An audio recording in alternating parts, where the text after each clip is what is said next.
প্রিয় দর্শক, কিভাবে সঠিক নিয়মে পার্মানেন্টলি জিমেইল অ্যাকাউন্ট ডিলিট করবেন। অনেক সময় জিমেইল অ্যাকাউন্ট ডিলিট করার প্রয়োজন পড়ে। তো কিভাবে কি করবেন সম্পূর্ণ প্রসেসটা আমি স্টেপ বাই স্টেপ এই ভিডিওতে দেখানোর চেষ্টা করব। তাই সম্পূর্ণ ভিডিও স্কিপ না করে কন্টিনিউ করুন। তো এর জন্য আপনি আপনার জিমেইল অ্যাপসটিতে ক্লিক দিবেন। জিমেইল অ্যাপসটিতে ক্লিক দেবে, এখানে জিমেইলে প্রবেশ করবেন। প্রবেশ করার পর এইরকম ইন্টারফেস শো করবে। প্রিয় দর্শক, এখানে আপনার জিমেইল অ্যাপসটিতে ক্লিক দেবে, এখানে জিমেইলের প্রোফাইল অপশনে ক্লিক দিয়ে আপনি দেখে নেবেন যে আপনার যে জিমেইলটা আপনি ডিলিট করতে চাচ্ছেন সেই জিমেইলটি এখানে সিলেক্ট করা আছে কিনা। এবার এখানে গুগল অ্যাকাউন্ট বা ম্যানেজ অ্যাকাউন্ট অপশনে ক্লিক দিবেন। ক্লিক দেওয়া এখানে চেক করে নেওয়া বা এখান থেকে দেখতে পাচ্ছেন ডাটা অ্যান্ড প্রাইভেসি অপশনে ক্লিক দিবেন।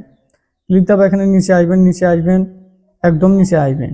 নিচে আসার পর এখানে বেশ কয়েকটা অপশন শো করবে। এখানে দেখতে পাচ্ছেন ডিলিট ইউর গুগল অ্যাকাউন্ট, এই অপশনটিতে ক্লিক দিবেন যেহেতু আপনি আপনার অ্যাকাউন্টটি ডিলিট করতে চাচ্ছেন। এবার এখানে ইয়োর পাস কিংবা কনফার্ম, এখানে এরপর কন্টিনিউ অপশনে ক্লিক দিবেন। এরকম ইন্টারফেস যেতে পারে।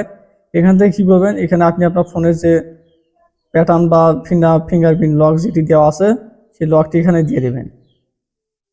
লকটি দেওয়ার পর এখান থেকে জাস্ট কী করবেন, এখান থেকে নিচে আসবেন। এখানে দেখতে পাচ্ছেন ডিলিট ইউর গুগল অ্যাকাউন্ট, এখান থেকে নিচে আসবেন। এখানে দেখতে পাচ্ছেন এখানে yes I want to permanently delete Google account, এই অপশনটিতে টিক মার্ক দিয়ে এখানে ডিলিট অ্যাকাউন্ট অপশনটিতে ক্লিক দিবেন। তাহলে আপনার গুগল অ্যাকাউন্টটি ডিলিট হয়ে যাবে সম্পূর্ণভাবে। প্রিয় দর্শক, এইভাবে সম্পূর্ণ প্রসেসটি স্টেপ বাই স্টেপ দেখে খুব সহজে আপনি আপনার গুগল অ্যাকাউন্ট ডিলিট করে নিতে পারবেন।